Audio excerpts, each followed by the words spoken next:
Have you ever been part of a big change at work where it just feels like you're trying to push a giant boulder uphill? Yeah, we've all been there.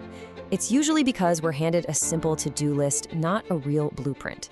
So today, we're going to talk about how to architect a mindset for change, how to build a foundation so solid that the change feels less like a struggle and more like an exciting project that everyone genuinely wants to be a part of.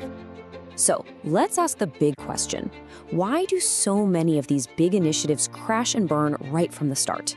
Well, it's almost never because the plan was bad. It's usually because the blueprint was flawed. The real problem isn't in the steps you take. It's in the foundation that was, or more often was not laid, way before the project was even announced. And that's really the heart of it. See, a plan, that's just a list of tasks. But a blueprint, that's a vision. It shows how every single piece connects, why it's built the way it is, and what that amazing final result is going to look like. If you want to lead change that actually sticks, you've got to stop managing tasks and start architecting a mindset. Okay, so any good architect will tell you have to start by understanding your materials.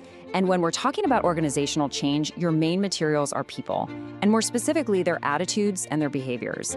This is the bedrock. Everything else is going to be built right on top of this. First up, we've got attitude. Now, this is all the invisible stuff, right? It's the internal wiring.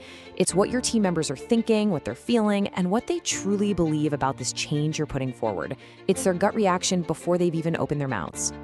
And that internal attitude, well, it directly fuels their behavior. This is the stuff you can actually see and measure. Are people jumping into the new process? Are they asking smart, constructive questions? Or are they kind of finding ways to cling to the old way of doing things? That's the attitude showing itself in the real world. And here is where it all clicks together. A lot of leaders make the mistake of trying to manage the what, the external behavior. But the real architects of change, they focus on the why, that underlying attitude. It's just how our brains are wired. We feel really uncomfortable when our actions don't line up with our beliefs. So if you can genuinely shape the attitude, the right behavior almost always follows, because people will naturally want to get their actions in sync with their new way of thinking. So once you get a handle on your materials, the people, it's time to actually draw up the plans. This is where you, as the leader, really step into that role of chief architect. You're creating the framework that's going to guide everyone through this whole thing. And let's be crystal clear here. Your job isn't just to manage the change. Your job is to lead it with a powerful vision.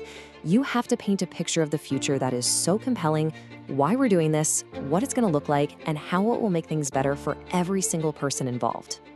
So how do you actually pull that off? Well, it really boils down to 3 simple steps. First, you have to acknowledge that resistance is totally normal. Don't pretend it doesn't exist. Second, frame this change not as some scary threat, but as a genuine opportunity for everyone to grow.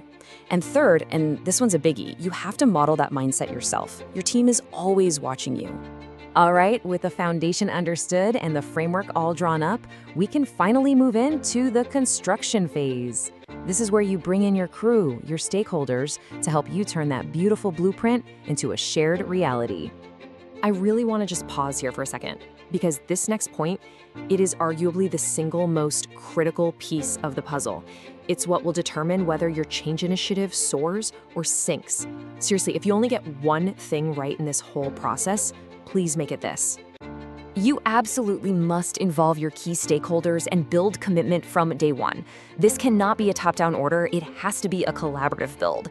Just remember this, change isn't something you do to people, it's something to do with them. When you bring them in from the very beginning, you don't just get less resistance, you get real, passionate ownership. Okay, let's bring it all home. We've talked about the foundation, the framework, and the construction crew. Now let's assemble it all into a simple, cohesive blueprint that you can take away and start using right now. So here it is, the complete blueprint for initiating change. Number 1, start with the human foundation. Really understand that critical link between attitude and behavior. Number 2, provide that visionary leadership that frames the change and models the mindset you want to see. And number 3, actively involve your stakeholders to build true, lasting commitment. That right there is the architecture of successful change. So, the next time a big change comes along, don't just hand your team a plan, give them a blueprint. You're not just a manager anymore, you're the architect. And the real question isn't just what you're going to build, but how you're going to build it with them, right from the ground up.